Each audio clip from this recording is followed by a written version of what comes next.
नरेंद्र मोदी जिंदाबाद, भजन लाल जी जिंदाबाद, बीजेपी जिंदाबाद, जेपी नड्डा जिंदाबाद। मैं जय का भाई होने के नाते कह रहा हूँ, मैं भारतीय जनता पार्टी का एक कार्यकर्ता होने के नाते कह रहा हूँ, मैं भजन लाल जी की मंत्री परिषद का सदस्य होने के नाते कह रहा हूँ, और मैं यहाँ सनातन जिंदा रहे इसलिए कह रहा हूँ, जय भाई विधानसभा का चुनाव नहीं लड़ेगा भाई। और भाईचारा जहाँ जिंदा रहता है, राजनीति के रास्ते अपने आप उससे तय हो जाते हैं। मैं आपकी पड़ोस की विधानसभा से विधायक हूं। अब एक आदमी कहो मेरे से कोई किसी को शिकायत है क्या?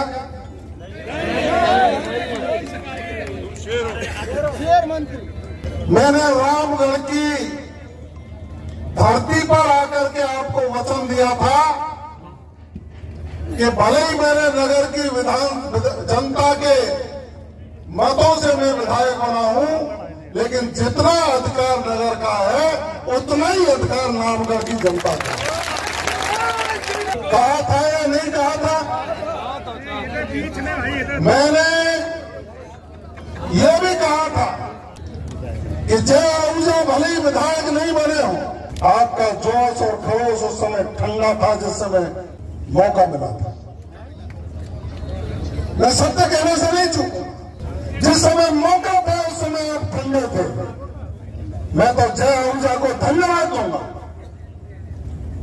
कि थोड़ी वोट लेने के बाद भी इनके दिल में जो जुनून था, जो ज्ञानदेव आहूजा जी के संस्कार थे, जो भारतीय जनता पार्टी के संस्थापक दीनदयाल उपाध्याय, श्यामा प्रसाद मुखर्जी के संदेश को लेकर जनता के बीच में आपके मान और सम्मान की लड़ाई लड़ने के लिए 24 घंटे उपस्थित रहा।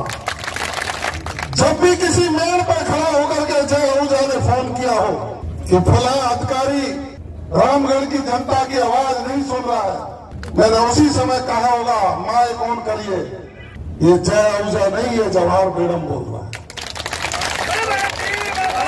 जिस रामगढ़ को, जिस पूरे मेवात के इलाके को संस्कारों से सरसब्ज करके उन लोगों से लड़ने के लिए तैयार किया हो, जिन लोगों से आपकी बहन बेटियों की इज्जत बचाना किसी समय मुश्किल हो गया, उन लोगों के खिलाफ लड़ने को आपको तैयार किया हो, जो गरीबों की जमीन पर कब्जा करते हो, उन लोगों के खिलाफ लड़ने के लिए तैयार किया हो, जो सरेआम गौ तस्करी करते हो, ओएलएक्स की ठगी करते हैं। क्या हम परिवार में दरार डालकर,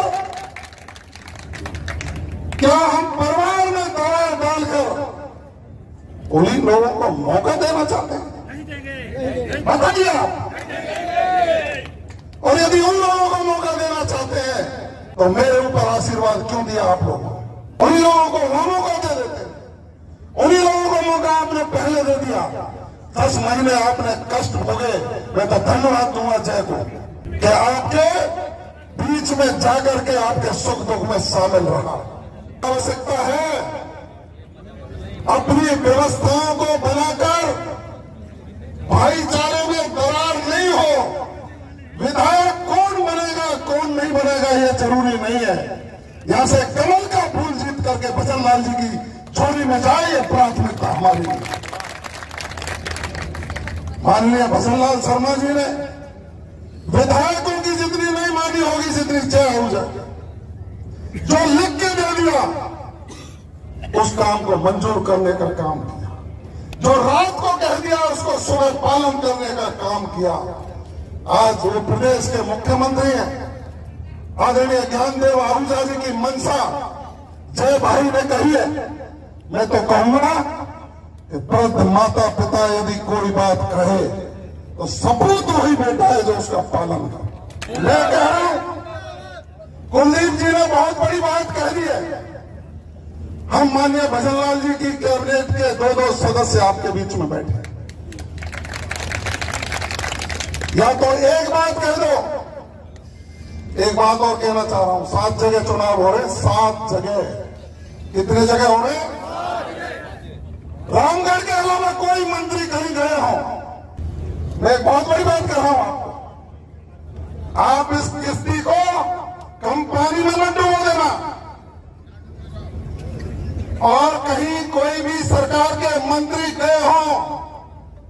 आज की दान अपराध तक ये इसलिए आए जय हमारा भाई है, और जय हमारा भाई है,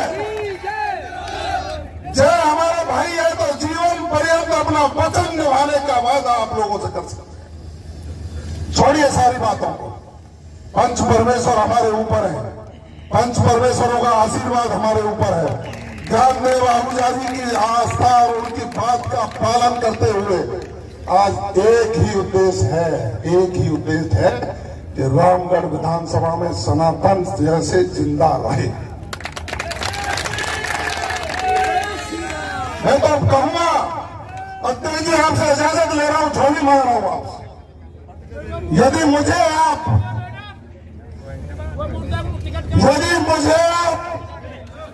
अपना भाई समझते हो, यदि मुझे आप अपना शागिर्द समझते हो, यदि मुझे आप पक्का सबक समझते हो, और मुझे माननीय भजनलाल जी के संदेश वाहक के रूप में इन तीनों लोगों को आप समझते हो, तो मैं जय भाई को खड़ा कर रहा हूं आपको।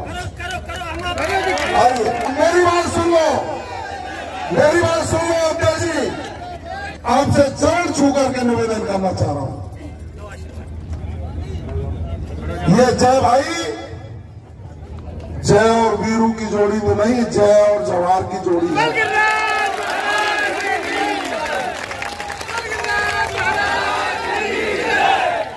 और मेरा फिर जोड़ी बना करके निवेदन है, मैं कोई बात कहूं तो उसका पालन करोगे या नहीं करोगे? हाथ उठा के बताइए, करोगे या नहीं करोगे? ईमानदारी से करोगे, ईमानदारी से करोगे। जयरामगढ़ का नेता नहीं है, राजस्थान का नेता है, और मैं जय आहूजा से कह रहा हूं,